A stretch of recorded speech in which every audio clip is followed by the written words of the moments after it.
Hello and welcome साथियों, कैसे हैं? आशा करते हैं डियर सब लोग ठीक ही होंगे और आप लोग का स्टडी भी ठीक ठाक चल ही रहा होगा, है ना। डियर मैं रवि कुमार, आप देख रहे हैं learning math study YouTube channel. तो चलिए फटाफट शुरू करते हैं बिना लेट करते हुए। आज का प्रश्न देख पा रहे हैं स्क्रीन पे, बड़ा ही शानदार और लाजवाब रापचिक स्टाइल में इसको भी उड़ाते हैं, है ना। तो डियर प्रश्न क्या कह रहा है, चलिए हम भी देख लेते हैं। तो डियर प्रश्न कह रहा है कि 2 सेब 1 केजी अंगूर का मूल्य किसी दिन 160 रुपया था। 2 केजी सेब और 1 केजी अंगूर का मूल्य किसी दिन 160 रुपया था। ठीक है सर। तो प्रश्न को जैसे ही पढ़े हमें कुछ समझ में आ गया कि कुछ सेब है कुछ अंगूर है, जो कि पहले 160 रुपया मूल्य था सेब और अंगूर को मिला करके। सेब कितना में दिया हमें नहीं पता, अंगूर कितना में दिया हमें नहीं पता, है ना। तो चलिए फटाफट से हम लोग मान लेते हैं हल।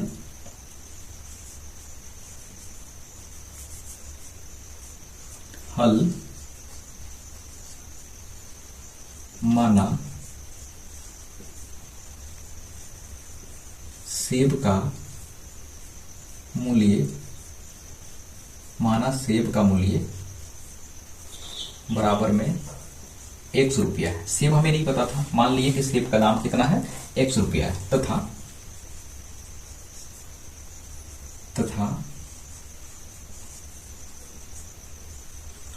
अंगूर का मूल्य y रुपया है। क्या बोला है प्रश्न में, बोला है कि 2 केजी सेब और 1 केजी अंगूर का मूल्य 160 रुपया था। 1 महीने बाद 4 केजी सेब और 2 केजी अंगूर का मूल्य 300 रुपया हो जाता है। इस स्थिति को बीजगणितीय तथा ज्यामितीय रूप में व्यक्त कीजिए, है ना। तो चलिए फटाफट से लोग बनाते हैं। प्रश्न में हमें क्या रखा है, कह रहा है प्रश्न अनुसार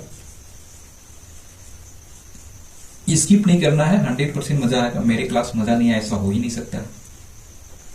तो बोला है 2 केजी सेब, कितना केजी 2 केजी, क्या सेब का दाम क्या रखे हमने 1 रखा है, सेब का मूल्य 1 रखा है। प्लस में क्या बोला है 1 केजी अंगूर है, यानी कि 1 केजी अंगूर का क्या हमने माना है y माना है, जो कि कितना में खरीदा है 160 रुपया में। ये समीकरण 1 बन जाता है। ध्यान समझिए, बोला है 2 केजी सेब और 1 केजी अंगूर का दाम यानी कि मूल्य 160 रुपया उसका खर्च हुआ पहले। अब कितना में सेब खरीदा कितना में अंगूर खरीदा वो नहीं पता, हमें मान रखा है, और दोनों का जो है मिलाकर के 160 रुपया उसको देना पड़ा, है ना। आगे क्या बोला है, आगे बोला है कि 4 केजी सेब, आगे बोला है तथा 4 केजी सेब, यानी कि 4 केजी सेब का हमने क्या माना है x, प्लस में 2 केजी अंगूर, साफ साफ दे रखा है 2 केजी अंगूर, जिसे उन्हें खर्च हुआ कितना खरीदने में, इसको 300 रुपया खर्च हुआ।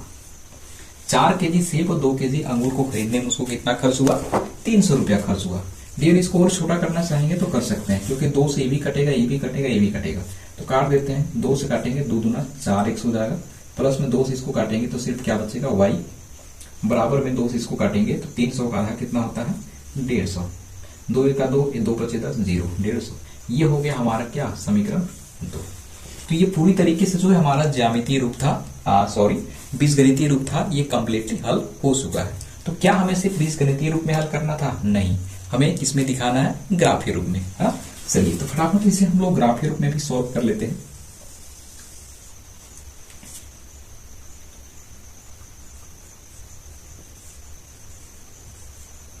ग्राफीय रूप में आप बोलेंगे सर ग्राफीय रूप में कहीं प्रश्न में तो लिखा नहीं है ना। आपका प्रश्न बन सकता है कि प्रश्न में हमें कहीं भी ग्राफीय रूप में नहीं लिखा हुआ मिल रहा है, हमें तो लिखा है कि इसे ज्यामितीय रूप में व्यक्त कीजिए। आपने लिख दिया ग्राफीय रूप में, तो क्या है ये, तो सर ग्राफीय रूप में बोले या तो फिर ज्यामितीय रूप में बोले, कोई फर्क नहीं पड़ेगा इस कंडीशन में। तो हम यहाँ पे लिख देते हैं, आपको कंफ्यूजन ना हो, या तो फिर ज्यामितीय रूप में,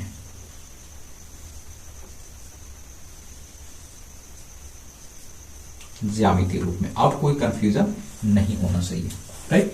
चलिए सर आगे बढ़ते हैं, शुरुआत करते हैं समीकरण 1 से।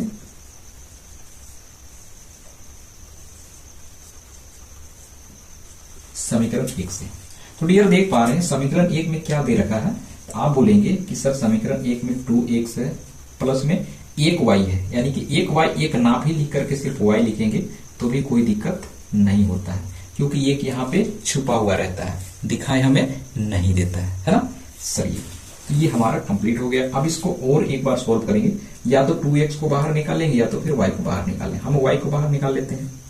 तो जब हम y को बाहर निकालेंगे तो y बराबर 160 बराबर इधर साइड में है, प्लस में है, प्लस में ही रहेगा। ये इधर बराबर उधर भेजेंगे तो जो प्लस में होगा वो माइनस में हो जाएगा। बस इतना सा काम आपको कर लेना है। चलिए सर, ये हमारा कंप्लीट हो गया। अब हमें करना क्या है, एक बॉक्स बना लेना।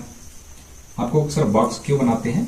बॉक्स इसलिए बनाते हैं जिसके माध्यम से हम ग्राफ तैयार करेंगे, यानी कि इसमें हम x और y का मान ज्ञात करेंगे और हम कंप्लीटली ग्राफ तैयार कर लेंगे।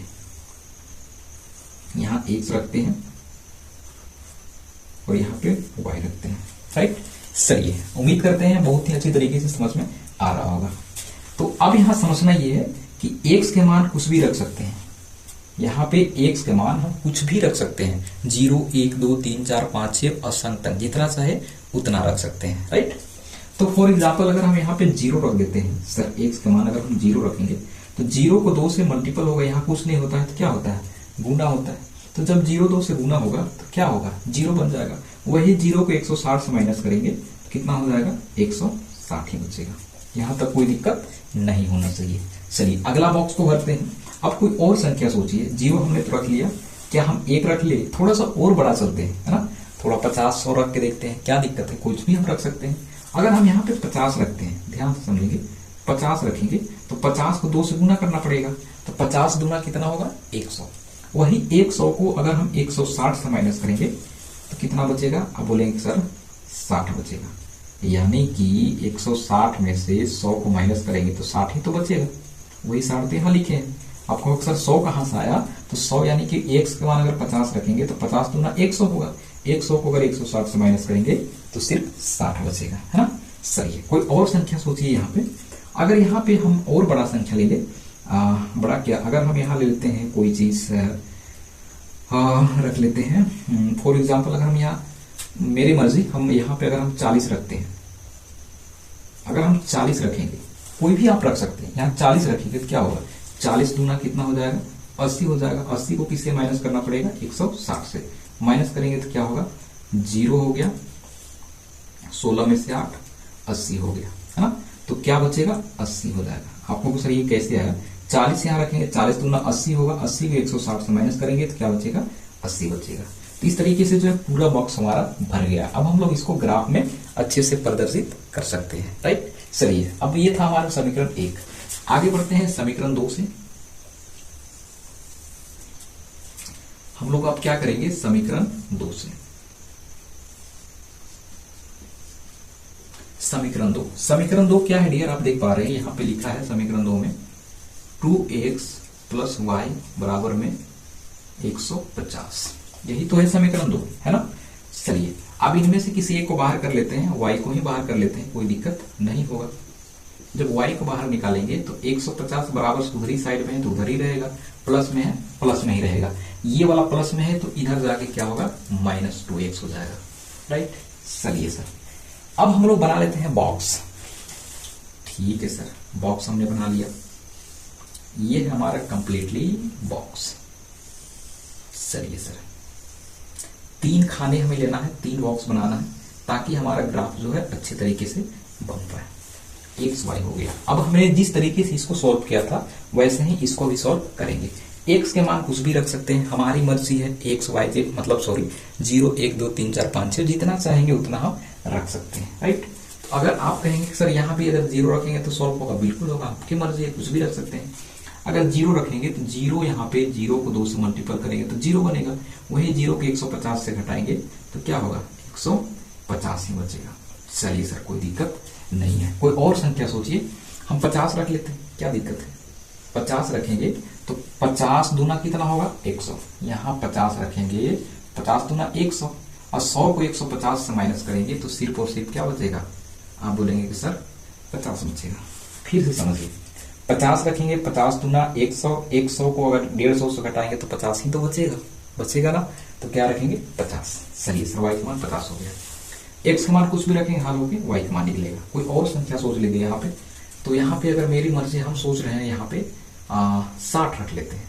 ठीक है सर, 60 रखेंगे तो क्या होगा, 60 को 2 से गुना करेंगे तो 60 दूना कितना होता है 120। कितना 120। वही 120 को अगर हम 150 से माइनस करेंगे, माइंड में सोचिए कि 120 को 150 में घटा देंगे तो क्या बचेगा 120 से 150, 120 से 150 30, कितना 30 बचेगा। तो साफ साफ हम लोग यहाँ क्या ले लेते हैं 30। 120 में से 150 को माइनस करेंगे कितना होगा 30 बचेगा। तो इस तरीके से हमने दोनों बक्सा को भर लिया। अब इन दोनों बॉक्स के माध्यम से हम लोग क्या तैयार करेंगे, ग्राफ बनाएंगे। डियर ग्राफ हमारे इस बोर्ड में बनाना सूटेबल नहीं है, अच्छा नहीं बन पाएगा। आप कमेंट करके बताएंगे अगर आपको कंप्लीट अच्छे से ग्राफ चाहिए तो इसी का सेम ग्राफ अब ग्राफ पेपर में आपको बना करके अपलोड कर देंगे, है ना।